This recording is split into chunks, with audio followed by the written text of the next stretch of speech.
I'm David Hunt and welcome to The Art Hunter. My guest today, this is the most trippiest place you want to be today, folks. I've just experienced something which you're not going to be able to unless you come to one of the shows. He's a skilled 3D and animator artist, and boy, this is really crazy stuff. He's worked commercially and as an artist in an amazing form all through his life, using next generation emerging technologies with a stereophonic and holographic imagery that just takes you on this amazing journey. Let's stop talking about it because let's talk to the man himself, because I can't explain it. It's so interesting, it's so complex, and the images behind me now doesn't do it justice because it's all this 3D world that you immerse yourself in with the right headset. Don, hello. Hi, how are you doing? And welcome. Thank you so much.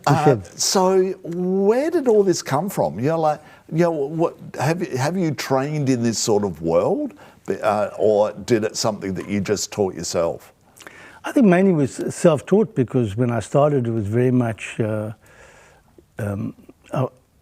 I was just telling the story recently that when I was 12 years old, my father was doing a wedding for my daughter. I mean, for my sister, and his daughter. His daughter. And he said, "I can't be the father of the bride and take the photos at the same time. You take the pictures." And that was sort of the bug that got me into 3D in a very early age, because it was so incredible having media in 3D. So I started shooting with a little 3D realist camera. Right. And that sort of got me going. And back in those days, the 3D glasses were those cardboard ones that you would put on, and so primitive, weren't they? Yeah. And is that what you were using? Yeah, initially it was that, and also the realist was like a little viewer that you could view, and then you'd have a little light in it. And which is very ancient, isn't it? Like they were around in Elizabethan days, or was it Victorian days? Well, in fact, 3D started around that time, but the realist was around in the 50s. Right. And the 50s was sort of the second generation almost of 3D, and then it became much more prevalent with Avatar in 2009, and so. And VR is obviously really immersed in 3D. Right, okay. So when you say VR, what do you mean by that? Well, virtual reality, where you're wearing, you've got the goggles on your head, or virtual headset. I know what you mean, but our viewers don't. So you wear the goggles per se. Now, a lot of people sometimes freak out when they've got something like that on because the vertigo and whatever. I found that I wanted to be there. I wanted to, and like you're in a particular area, and I walked out of it. But all of a sudden I went, oh, hold on, I can see normal life again. And then something came up on the screen and said, no, go back into the grid. Look, if you're walking around and you're walking in the space like that, then you won't get vertigo. Unless you're coming to an edge and you think, you're going to fall off or something. You're going to fall off. The end of the world. Like the world is flat, you're going to fall off the end. One of the first experiences in VR, they actually put a 1 meter plank on the floor, and they say, can you walk across that plank? And you say, no problem, and you take 2 steps and you cross it. Then you put on the headset, and that same plank is there, but now it's between 2 buildings, 60 floors up. Oh. I promise you cannot walk across that piece of plank after that, even though you've just done it. Wow. Your brain is so overpowering that even though you know that it's not anything, you can't do it. Yeah.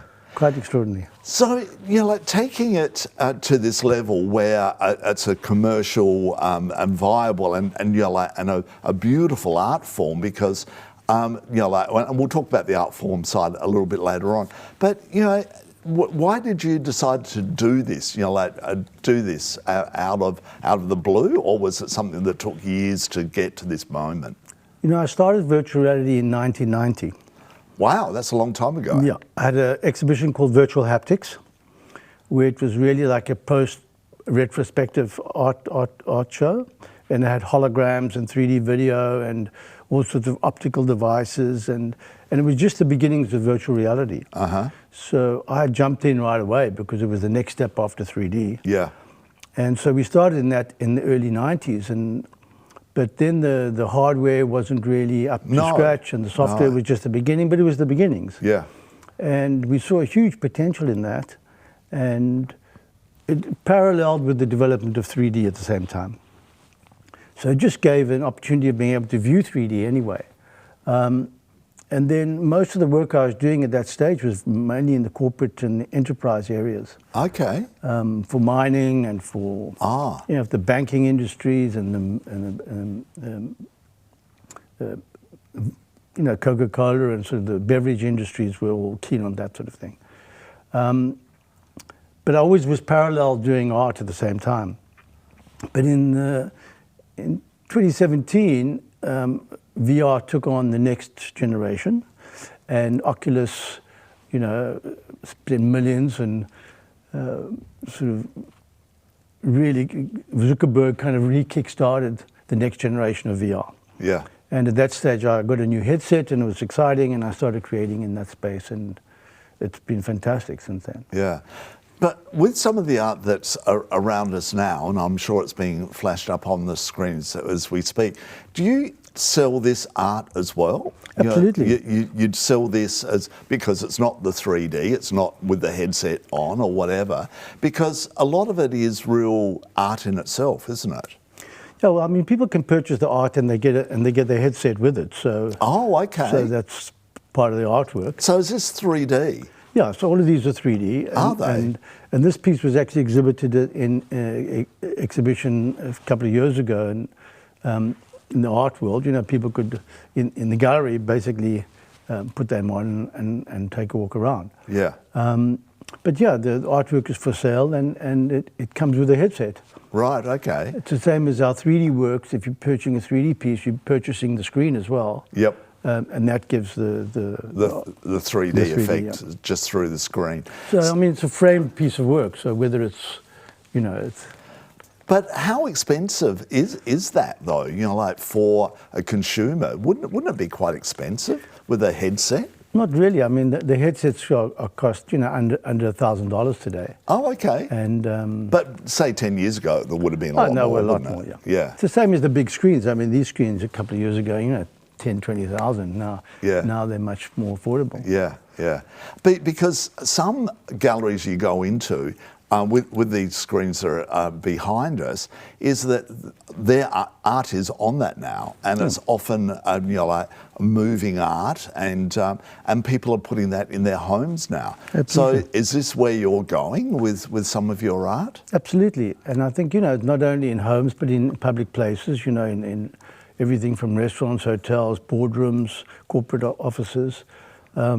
They're purchasing the work, and video art, funnily enough, in Australia has been very, very strong. Okay, so we haven't been left behind here, where it's sort of up the front a bit. No, I think so, and I mean, Aldi Meola and some of these kind of artists also inspired me with it, and quite a lot of interesting video artists come out of Australia. Yeah, yeah. So how do you go to a gallery? Like a gallery is a very sort of rigid. They've got their artists that they represent, and how do you go into them and say, "This is what I'm doing"? Like, do you get? They go, "Oh no, we wouldn't touch that, darling, because like you're not wearing enough black for us." How do you penetrate that? Funny enough, I've just had as I mentioned, when I first had the exhibition in 1990. That was in a gallery, but it was in a contemporary gallery, and because it had all the mixed media, part of its installation, part of its art, etc., and trying to find that space where people are comfortable purchasing in the new world, and I think it's interesting that it's evolved that way. When art first came out in test tubes, in paint tubes, they said, "Oh, that's not art. You're cheating. You've got to go and crush the." Yes, but it freed the artists to actually go outside and paint outside. Yep. And I think as the technology evolves, so it gives us more opportunities for art. The fact of video art is just that you can have moving art. It can be kinetic and not just static. Sometimes I've done stuff really ultra slow motion, like 1,000 frames or 2,000 frames a second. And when you first look at it, it looks like it's a still. But then you see, but it's actually evolving and it's changing, and it's much more interesting because it's moving. Yeah. And you can have sound as well, then obviously. Yeah. So, okay, here you are. You've got this exhibition. What's it called? It's called It's About Time. It's About Time.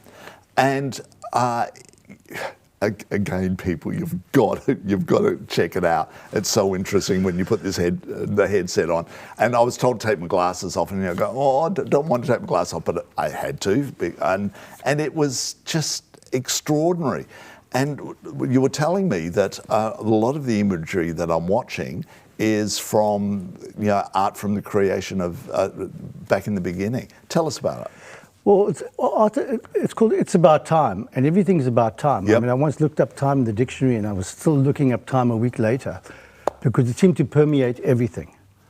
And I think that one there is on the floor, clock, and it's swirling around under your feet. Yeah, so being able to project straight down now is also the technology, and laser technology has enabled us to do that. We couldn't do it before. The projector would blow up or whatever if you try and point it down. Yeah. Oh, okay. But the new technology enables us to do that. So I was never been able to do that before. Yeah. And so each of these things, as the technology evolves, I was just saying to somebody, as the screens get better, my work looks better. Now we get 4K, and the same work looks so much better than it did last week. Yeah. So and I also think so many people have televisions in their home, but it's watching CNN all day, whatever it is, when in fact it could have artwork on there. Well, you often find that now. I've seen an ad on TV where the family come home and the dad's sitting in front of this piece of art, and they go, "Oh, we thought you were getting a new television," and then they click it, and it goes from the piece of art to. So this would be brilliant in people's houses. Yeah, and I think it's much better energy and frequency. The news going on all day. Part of the art is really past, present, and future. So the past is represented by the earliest art in the world, which is the earliest piece of art we know is a thing called the Blombo stone, which is a piece of ochre which had the first intentional markings man had ever made. And that's 70,000 years ago. Wow. And then from that, obviously, all the rock art from all over the world, Australia and France and Africa. And so the virtual reality, I've sort of tried to represent and capture those early artists. Yep. And trying to bring them forward in time. Yep. And then the clock represents now. And that's also why I had the dancer and somebody dancing there, because sort of it's immediate and it's happening in this moment. Yeah. And then the third concept is a concept called artopia. The idea of using art to uplift people and have instead of a dystopian future concept. Everything seems to be dystopian. All the movies, the robots are taking over, AI is taking over. Top Gun flying through.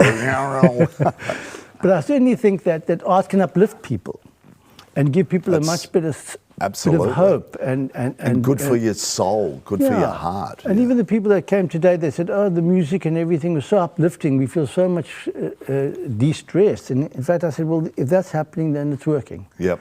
Because I think we can have art that's uplifting and not necessarily always negative, and look how many people they killed. And, we can envision a healthy future and a healthy planet and healthy people and hopefully lots of funding for arts. Yeah, well, that's a good question. So, you're not a young man. Here you are I'm in 25. this. What do you mean? Like neither am I. In this, in a world where it's a young person's game. Congratulations on that front, that you're there on the cutting edge of what's going on right now, where a lot of younger people would be studying what you're doing at university right now, wouldn't they? Absolutely. Absolutely. And are you finding, how do you keep up to date with what's going on in this world? Because it would be forever changing with, as you said, the camera to photograph down, well, not photograph, to push the image to the ground is only something fairly new. It would be annoyingly changing all the time, that you have to keep up with technology, wouldn't you?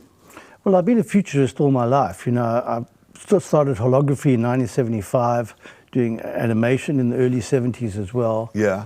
I was involved in Sonic Vision Australia with all the Channel 7, Channel 9, Channel 10 animations in the early 80s. Yeah. And that was sort of the beginnings of animation in Australia, and holography as well. So I've always sort of been ahead, and now I'm getting a bit worried because the technology moves so fast. And I think the everything becoming digital today is difficult. People, I have an elderly family, and they find it difficult to even working the TV now because all these things have changed. And I've got Netflix, and how do I switch it on? And Yep. I'm exactly that person. The obvious things like my phone. I love my phone, but I still don't use everything in my phone because I might have been trying and you forget. And I think it can do telephone calls, by the way. But your brain would be very different to my brain. Apart from the artistic side of it, the technology side of it, where I haven't got that sort of brain, but how much does it cost you to keep up to date with it? Wouldn't that be a big factor? We was talking to a visual artist who paints from home, and so therefore it's all very simple, and she puts it in her car to take it to a gallery to sell it. Where what you're doing, you would have a travelling show. Look, I think the one advantage is because of the digital world now, and because of the internet, people can see the work all over the world. Before, you have a gallery and maybe 100 or 200 people can actually get to see the work. Yes, it's wonderful to see things in the physicality, but one can also, because of the internet and everything, see the works all over the world, including VR.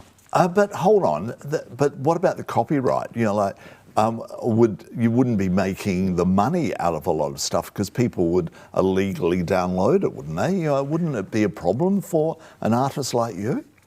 The big change also comes about with blockchain and NFTs, because, a few years ago, I think it was even last year, Beeple, the artist, sold a JPEG for $69 million. And the trick now, it's not so much a trick, but because of blockchain, you can authenticate any piece of art. Yes. So if you've got a digital piece of art, you can make a copy of I've got a photo of the Mona Lisa, I don't have the Mona Lisa. So it's the same thing. So you can have a digital copy, but all the work I do comes with the blockchain. So if you purchase a piece of work, it comes with a ratified number. And that number is, there's only one in the world. Yep. So that authenticates it. If they're physical prints, we not only give it a blockchain authentication, but also it's signed and stamped and all of that sort of thing. But one can also purchase the NFT itself. So if somebody wants to own the piece and not have anybody else have it, they can purchase the NFT, and then that means that they own the work. But they could also purchase it and then say to you, every time you play it, I will get a commission from it. That's a business venture as well, isn't it? Well, I think certainly with the video and stuff, it can work that way, a pay-per-play type of thing. So if it's a VR art piece and it's available online, someone can purchase it pay-per-view. So, and if someone's only going to pay $1, and have a great experience, if I just said to you, for $1 you could view that artwork, would you do it? Of course I would. Exactly. So I would rather sell 1,000 $1 pieces and have somebody have that experience than say have one piece up for $1,000 and so. Yeah. So I think the market's changing like that, and I think it's just hopefully becoming more accessible to people because of that. Yeah. But how do you get the word out there? I was aware that this was happening at this moment, but how hard is it to get the word out there? Because it's all to do with advertising and marketing and all that, and that's more cost and where you're screening it and stuff. It's it's chasing your tail a lot of the time, isn't Always. it? I think any kind of marketing today is chasing one's tail. It's difficult, I think it is difficult, but I think because things are changing and because we're moving into these new spaces, I think one has to find new ways of marketing and new ways of getting the thing out there. And I think even this opportunity is part of it. I think one wants to, I think also online, one has to sort of have fingers in so many pies today with all the social networking and everything. Very difficult. Yeah, and do you work by yourself, or is there other people that you work with? Because it's, like, in a way, you almost need to bring other people with different ideas into play, where you might go, oh, I never thought of doing it. That could be an interesting. Do you do that, or do you like to stay as a solo? I love collaborating with people all the time. I think it's absolutely vital, in fact. As a filmmaker and a director, I'm used to having cameramen and lighting and makeup and a million people. Even the person sweeping the floor is very important. And so it's always a team effort. And I think a lot of artists tend to say, oh no, I do it all, But I think I love to collaborate. Well, that's their ego, I suppose, isn't it? It's not so much that. I think, people like the star, and they like to know, oh, he's the star, and his assistants don't need to be known. But I think, collaboration is always a big thing. And I think depending on the type of work, I'm always collaborating with people. And, be it cameramen or be it artists or be it a sculpture, like now working with Kimberly as a dance. I think the collective is always more powerful than the individual. Yeah. Well, okay. Well, here's a question for you. Why aren't you a household name here in Australia? Because of what you're doing is so interesting and so groundbreaking.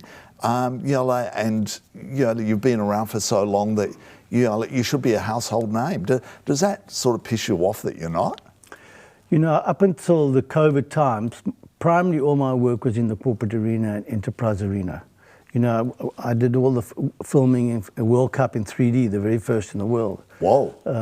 And we toured that 185 countries around the world. Whoa. So most of the work I was doing was in the corporate arena, where it wasn't, okay. The person like that.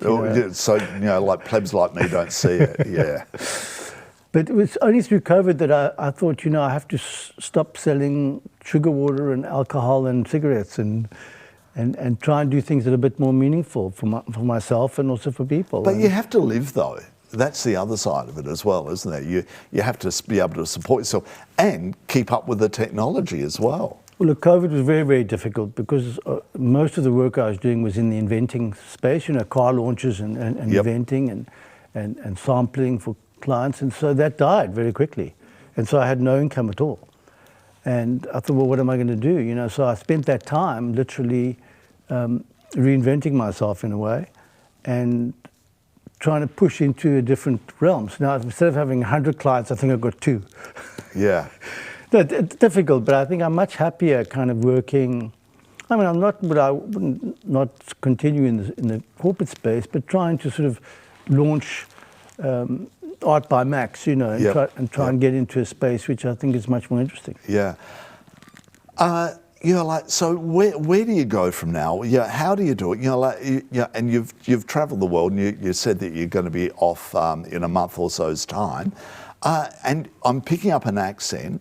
What's your accent? Which I know, but tell our. Well, I think from I lived all over. I lived in Africa for many years. I lived in America in my early 20s. I'm picking up a bit of an African. Yeah, and South Africa. I spent a lot of time there. Yeah. And I just had a recent show there. Oh, okay.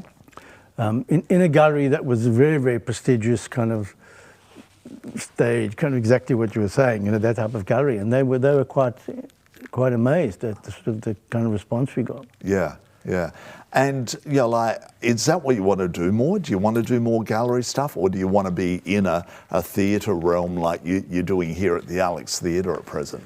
This space actually came up. I was going to do it at a different gallery, and then the gallery closed, and then I got introduced to this space. And once I saw the space, and I was able to do the clock, because I needed to be able to have the height, and this place was just perfect for what I wanted to do. And because all my work is screen-based, having big screens to present the work, everything seemed to be perfect. Yeah, yeah. So, it was, thank goodness for Alex Theatre. And isn't that interesting that, along journeys, the situations you get into, the person you meet, and, somebody introduced you to the theatre, and here you are, and now you're doing the Art Hunter as well. You know, I know the arts are changing hugely at the moment. I mean, you know, they've been doing all the big projections now of Van Gogh and Klimt and all these kind of things where you're projecting on the floor and the ceilings and the walls and everywhere. And it's very popular, isn't it? Exactly. And you know, there's a guy in America called Mia Wolf who's doing the most incredible art. He's just taking over spaces and making it like the one place you actually walk into the kitchen and it's a normal kitchen. So what's this? You're supposed to be, but you climb into the fridge and you walk through the fridge and you're into the art. Yeah. And you're in the shopping center where all the things on the shelves are like Campbell's soup by Andy Warhol, you know. And so it's taking art into a whole new realm, and people want to be involved. People don't want to just sit there and be the couch potato or whatever it is. And I find that type of art is taking off now. Yeah. And people want to have the interaction. They want to be involved. They want to participate. Yeah. So I think hopefully we're on the right track. You're definitely on the right track. But what frustrates me and being a lover of art is that getting the word out there is the hardest thing. So, you know, like, because it's so changing all the time, what are you maybe predicting for in the next 5 years, you know, like that might not even be around yet, but can you see that next big thing where we can't as an average punter?